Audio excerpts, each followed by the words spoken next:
We've looked at launch collision avoidance as an activity from the ground to separation of spacecraft. But in the new era of launching 50 to 70 satellites on a single mission, we've lost the focus of tracking those missions as they leave the rocket as they move to their final orbits. That's going to be the most dangerous part of operations for them as they transit through others' orbits. And it's also one in which we haven't focused a lot of our efforts in defining capability.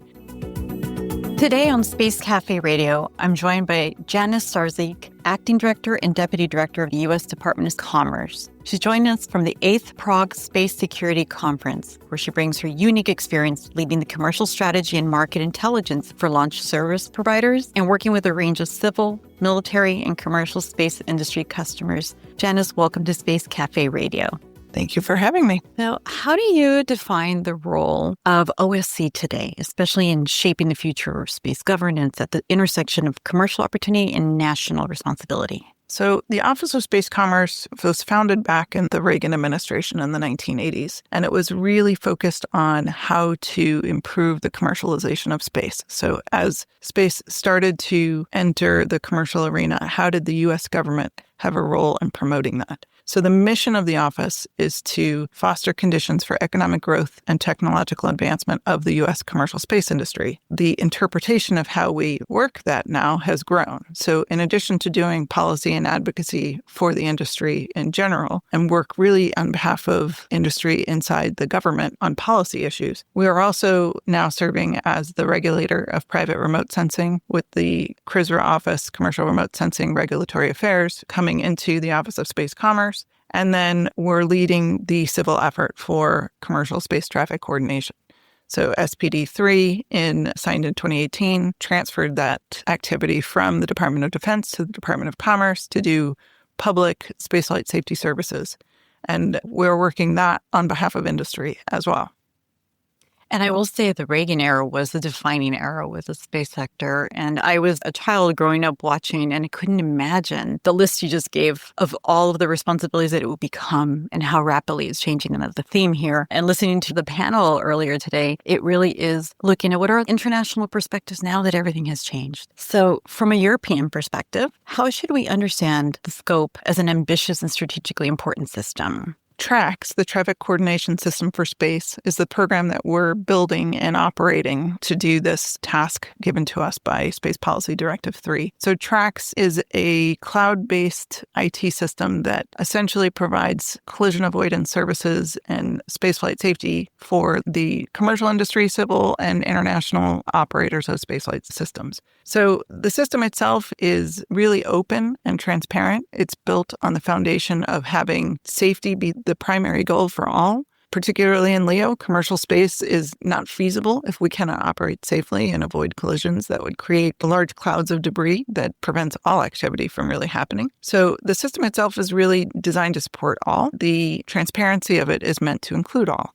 So the system will be open to everyone. We will provide a tremendous amount of information publicly and openly for the purposes of safety. In terms of international collaboration, I'm going to introduce my colleague, Mariel Borowitz, who's our head of international SSA engagement. Welcome, Mariel. Thank you. Thank you for having me. So I think, another element of TRACS, in addition to the provision of services to spacecraft operators around the world, we also recognize that TRACS is one of multiple space situational awareness systems around the world. And so, of course, there's the EU SST system here in Europe, but there are also systems in Japan, India, China, Russia, other parts of the world that also maintain these capabilities. And so another activity that we've done is really looked at how do you facilitate coordination among these different SSA centers around the world to make sure that as a group, you're all supporting spaceflight safety.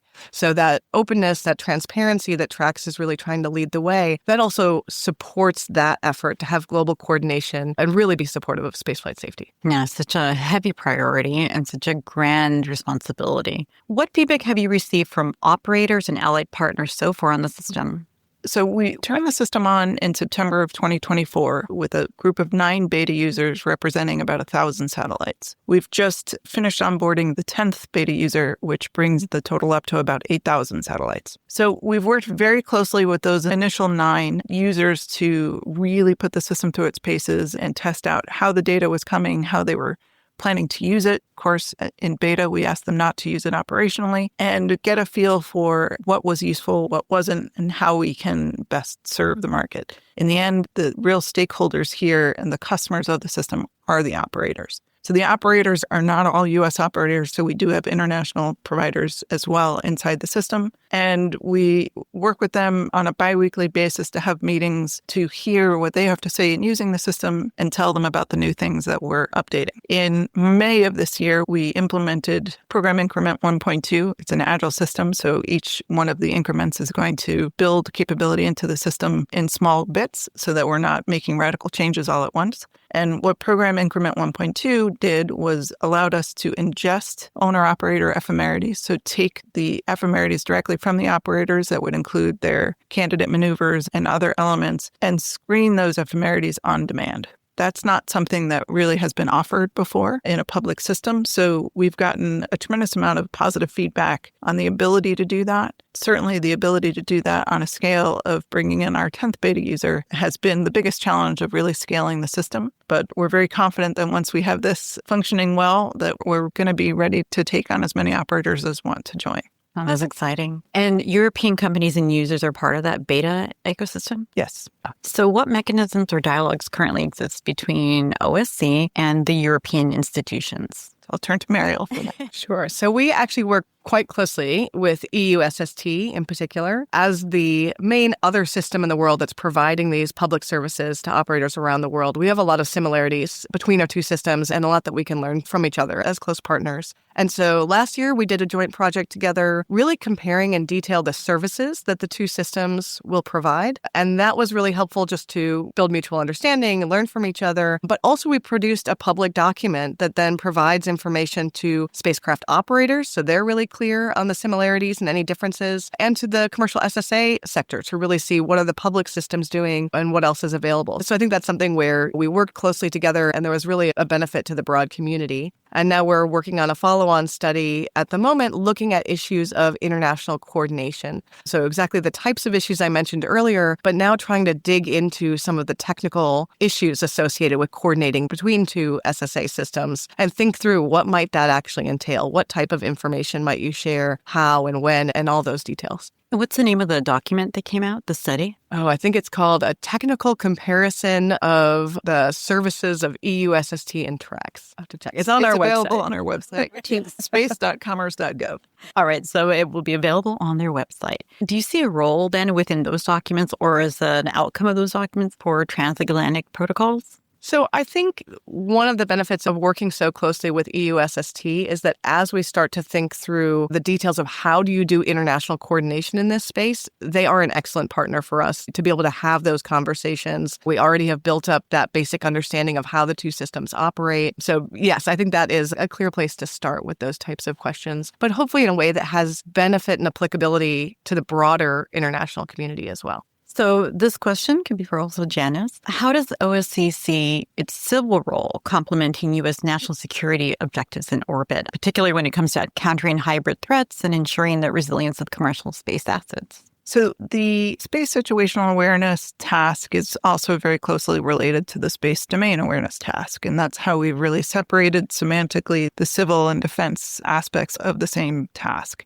The Department of Defense has historically provided this service to all, almost by default, just being the only ones who could. And what we're doing is taking some of this off of their plate so they can focus more on the defense role. They can focus more on what the small number of assets that they want to track versus all of the assets that we will be tracking. So we're going to be there to prevent accidents, to track and maintain safe distances for all of the assets that we're looking at. And in doing that job well and ensuring that we have a safe operation of space, it will be easier for them to track intentional aspects of the defense mission. So they're looking at what are people doing nefariously. We're looking at how to prevent accidents. It's all the same role. and it's all the same data. It's just looking at it from different perspectives. So I think we're very closely linked. We work side by side with the Department of Defense to build the system and to transfer these duties in a way that makes the most sense for them. We've also had the benefit of learning from their long history in doing this. So we took a lot of their direction in how we built the system, the things that we focused on, the things that we're looking to improve. I'll talk, for example, of our most recent award just last week. We did the initial awards for a commercial pathfinder on the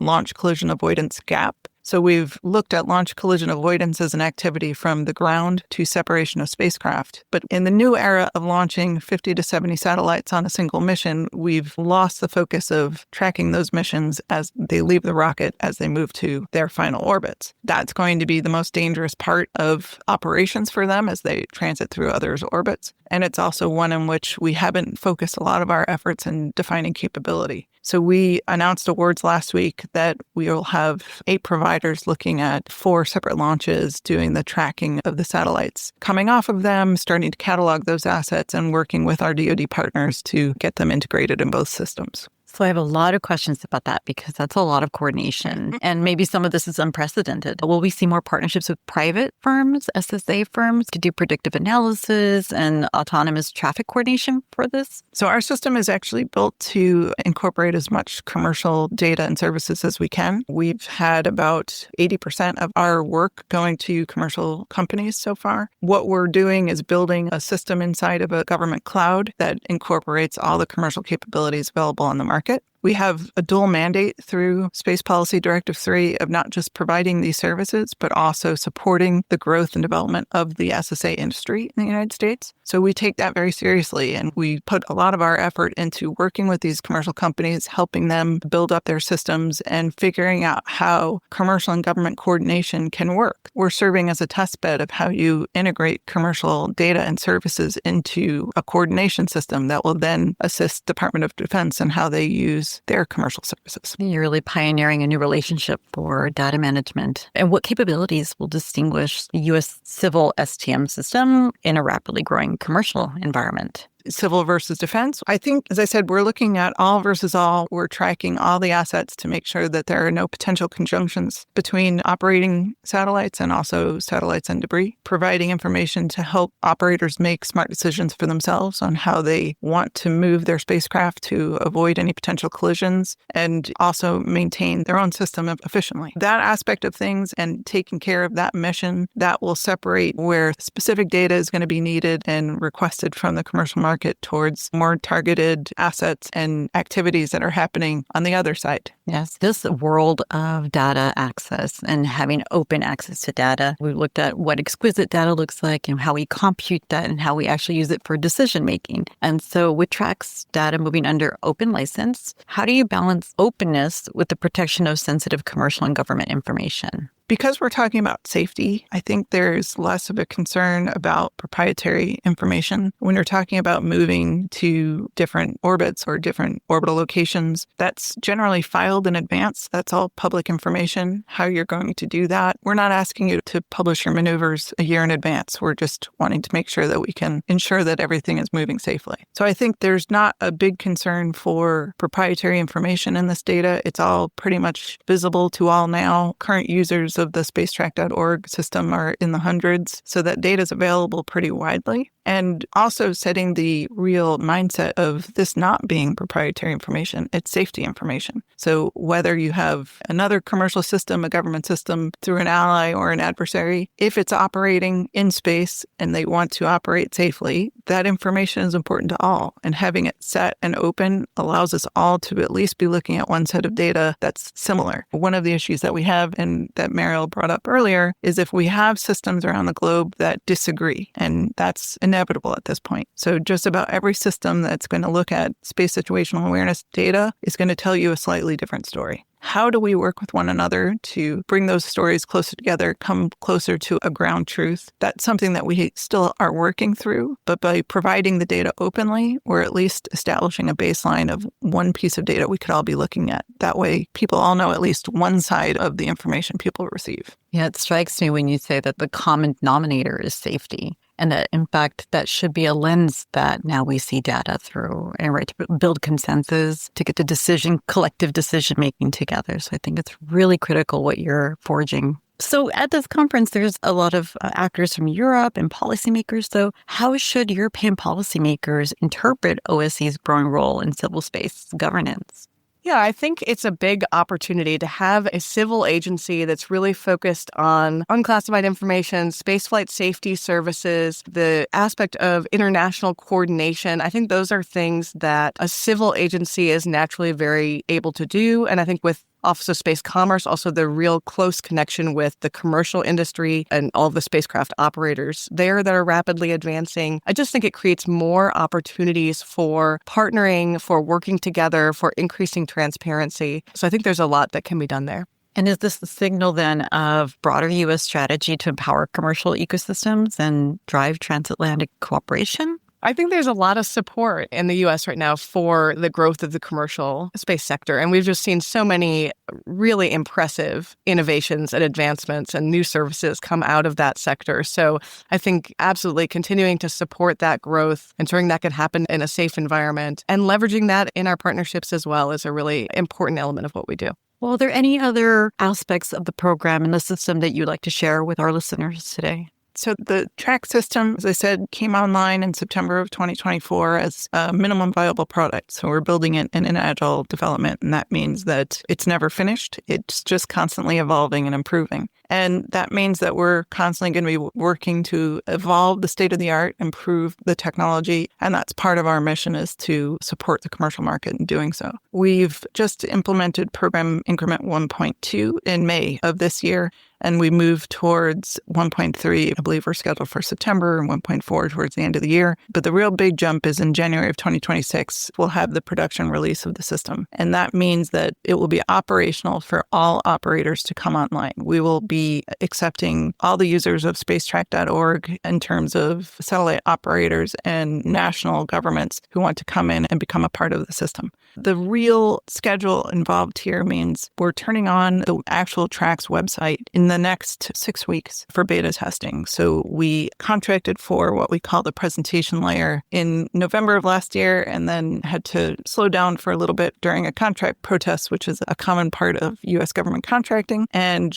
restarted that contract in March of this year. So we contracted with Slingshot Aerospace to build essentially our user interface. That will be the trax.gov website where the user accounts will be managed, and will also be the interface for all of the different apps and capabilities that the system will provide. So with that launching in about 6 weeks, we're going to be testing that system through the end of the year and then call it officially the production release in January. This is a big shift where we've been talking about doing this for over 10 years of relieving DoD from this real customer service mission, and being able to now definitively say that we'll be able to do that within months is a huge accomplishment. I'm incredibly proud of the team in the Office of Space Commerce, and what they've been able to accomplish in the last 2 years has been truly astonishing. Well, I have to say, congratulations to your team for all that hard work. A decade is nothing to put aside. So I thank you so much for your efforts, your ongoing work, and I'm looking forward to seeing the outcomes and what comes next. And thank you for your time and your insights today with the Space Café Radio.